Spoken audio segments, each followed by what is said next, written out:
Japan में corona virus से Tokyo Olympics में हलचल मच गई। आइए जानते हैं।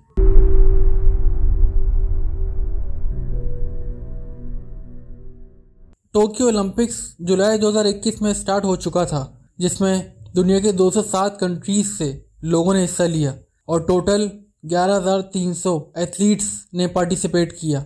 मगर स्टेडियम में देखने वालों में से कोई मौजूद ना था, क्योंकि सब पर पाबंदी थी कि सिर्फ लाइव सब देख सकते हैं। ओलंपिक स्टार्ट होते ही एथलीट्स बीमार होना स्टार्ट हो गए और करते करते अब तक 11 एथलीट्स बीमार हो चुके हैं।